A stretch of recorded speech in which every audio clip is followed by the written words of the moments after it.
Prezados irmãos, prezadas irmãs, a partir dessa data passaremos a publicar uma vez por semana um estudo sobre o Livro dos Médiuns. A doutrina espírita está alicerçada nas obras básicas de Allan Kardec, composta pelo Livro dos Espíritos, Livro dos Médiuns, Evangelho segundo o Espiritismo, o Céu e o Inferno e a Gênese.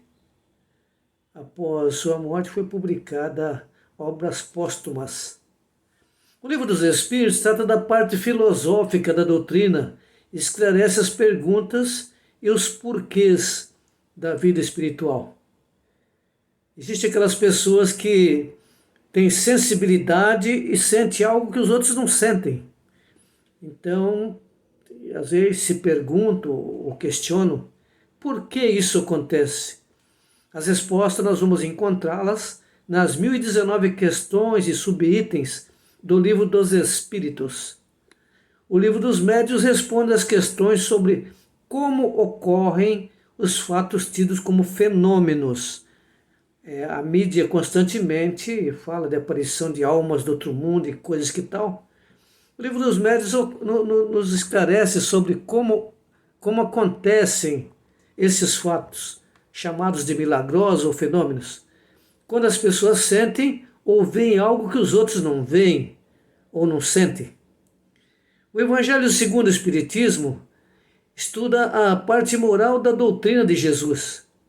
A partir dessa semana nos debruçaremos sobre a teoria de todos os gêneros de manifestações, os meios de comunicação com o mundo invisível, o desenvolvimento da mediunidade e as dificuldades que podem ser encontradas na prática mediúnica quando não é bem encaminhada. Claro que todos temos medo daquilo que a gente desconhece. E o nosso objetivo nesta proposta é exatamente esclarecer, porque depois que a gente sabe como as coisas acontecem, não há motivo para temê-las. A principal causa da dúvida sobre a existência dos espíritos é o desconhecimento de que somos espíritos, né? Existem as pessoas que questionam, mas há espíritos? Sem saber que nós somos um espírito encarnado, um espírito revestido momentaneamente de um corpo físico. Como alguém que vai explorar o fundo do mar, precisa colocar uma veste apropriada. Nós somos espíritos cumprindo uma tarefa neste planeta. Os 80 ou 100 anos de vida que aqui passamos é um estágio que fazemos na nossa evolução. De vez em quando se fala no termo reencarnação, algumas pessoas nos contestam, né? Perguntando, mas o Paulo não disse que existe só uma vida? Exatamente, o Paulo tinha razão, estava certo. Existe só uma vida, mas muitas existências. A vida espiritual, a nossa vida enquanto espírito é uma só.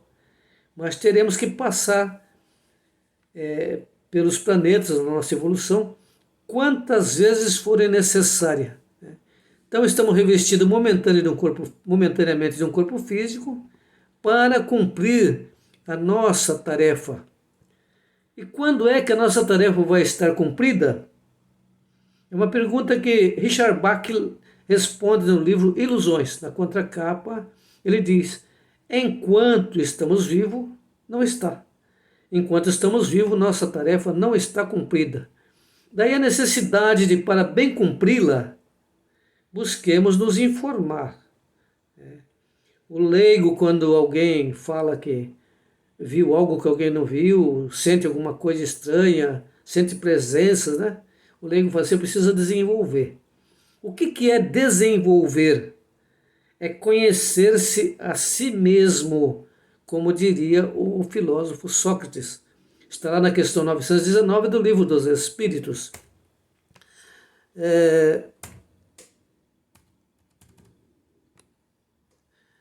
Se nós abrirmos um abacate, veremos que é composto de 3 partes: a semente, a polpa e a casca. Assim somos nós quando estamos revestidos no corpo físico. O espírito é a semente, a parte que vai reproduzir-se, né? E a polpa é denominada perisperma no abacate, e nós é conhecida como perispírito, que é a nossa matriz, onde está cristalizada todas as nossas conquistas e nossa história. E o corpo físico seria a casca do abacate, aquele que depois de certo tempo vai ficar por aqui mesmo na Terra. Portanto, quando morremos, é enterrado a casca apenas, né? O espírito segue com o perispírito, com o qual pode se apresentar às pessoas, né, de acordo com aquilo que foi conhecido. Por exemplo, uma enfermeira, quando estava sem uniforme e as pessoas conheciam ela assim, ela vai aparecer sem uniforme. Para quem a conheceu com uniforme, ela vai aparecer vestida de enfermeira, né? Agora, sendo o perispírito modelável, ele é plástico modelável, pode aparecer a quem queira na forma que o conheceu. E por isso é que alguns espíritos brincalhões aparecem na forma de saci, mula sem cabeça, né, lobisomem. Claro que para isso é necessário haver afinidade entre as partes. Caso contrário, causaria sérios transtornos, né? Afinidade.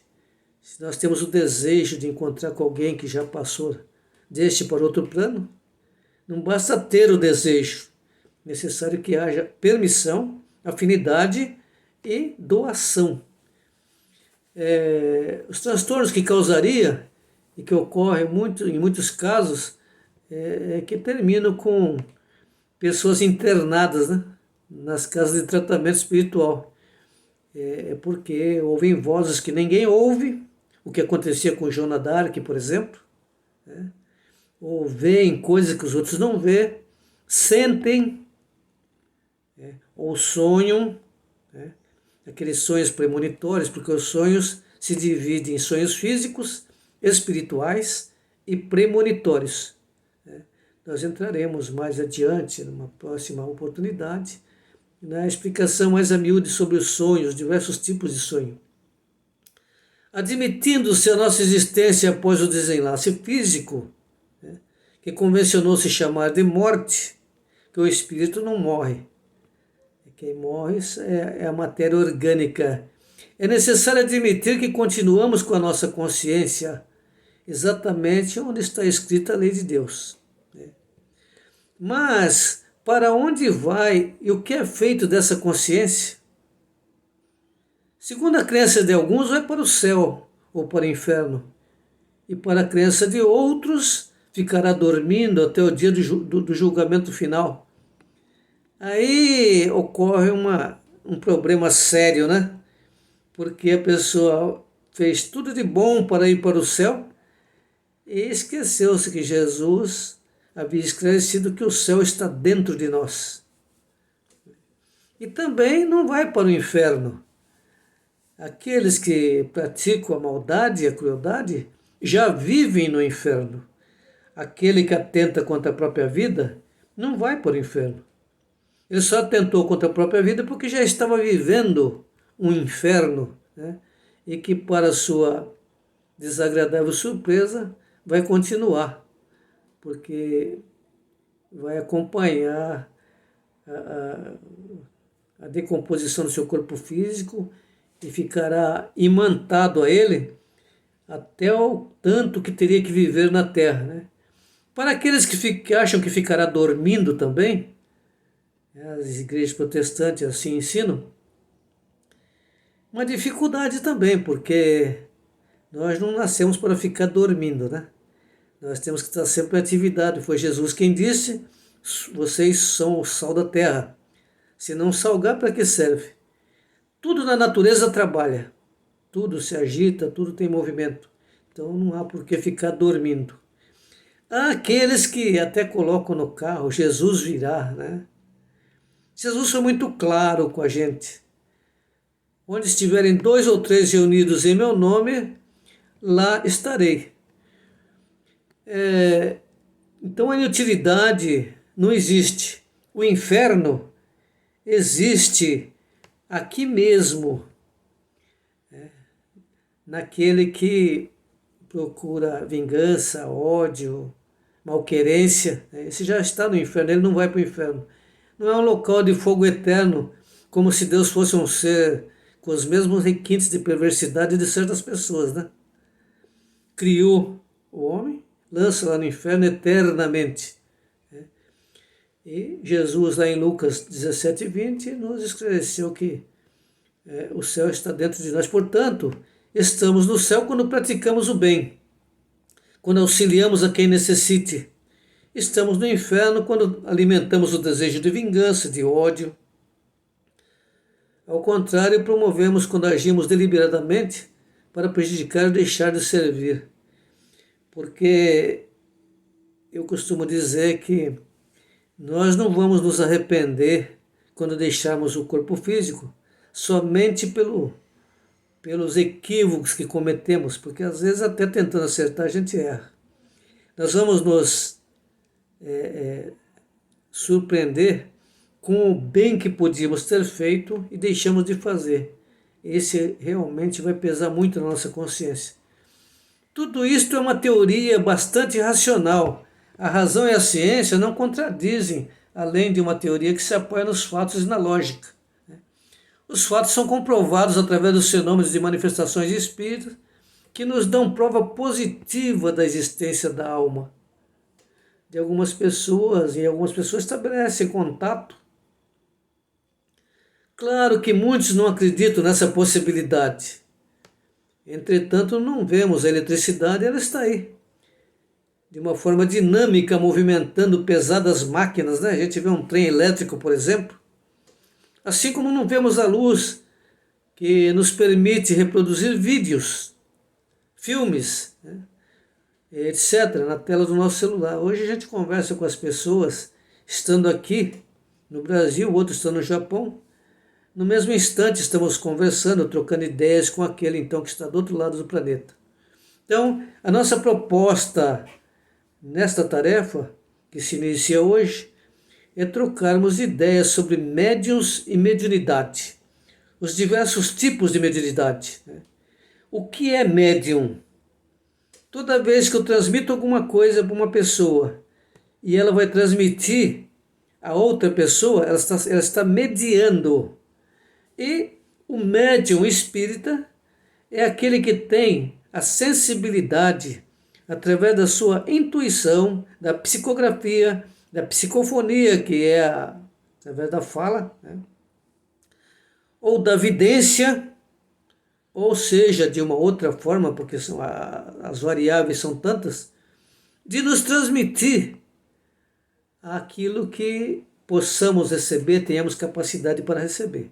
Entretanto, nós espíritas, constantemente, quando alguém perde um ente querido, nos procura, querendo saber se é possível receber uma mensagem daquele ente querido que partiu.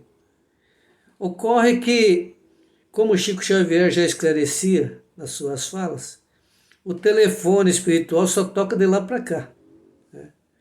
Por vezes nós não vamos suportar a informação, porque geralmente é um puxão de orelha, né? A pessoa está viva, acamada, doente, a gente não vai visitá-lo, fica protelando por outros dias e tal, vai deixando. Quando vê, já passou para outro plano, e daí ressentido, né? Lamenta e quer uma comunicação. Isso não é possível. É possível a gente termos na casa espírita um local onde a gente coloca as nossas preces, vibrando positivamente para que a pessoa esteja bem. Essa é a proposta. E se for permitido, uma hora, poderemos receber uma comunicação. Mas aí temos que ter maturidade suficiente para compreender, qual é a motivação e nos esclarecermos a respeito. Então, não adianta buscar a casa espírita querendo uma comunicação. A pessoa passou com a gente aí uma boa parte da sua vida. A gente não questionou, não perguntou, depois que passa por tudo quer saber, né, como é que está. Mas é muito fácil saber como é que a pessoa está. Aqui fica uma dica. Como é que ele era? É desse jeito que está. A natureza não dá saltos, né? Nós não evoluímos repentinamente. Então, se era uma pessoa boa, geralmente quando a pessoa passa para o outro lado, todo mundo vai no velório e fala, nossa, era tão bom. Se era tão bom assim, continua bom assim.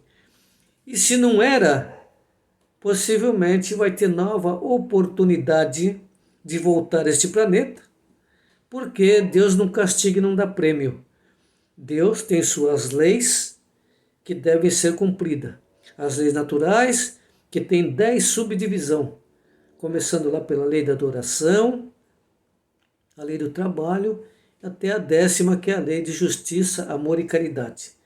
Então, neste momento, nosso objetivo é fazer esta introdução e a partir dos próximos vídeos, então, estaremos esclarecendo as questões do Livro dos Médiuns, que nos elucida sobre os diversos tipos de mediunidade, forma de comunicação, né? E às vezes nós somos questionados, mas isso tem na Bíblia? Tem. A Bíblia, do início ao fim, desde a Gênese, né, até o final lá, ela fala, é toda através de profetas, na antiguidade chamada de profeta, e que hoje nós chamamos de médios. Por enquanto, nós vamos parando por aqui, e na próxima sexta-feira nós damos continuidade.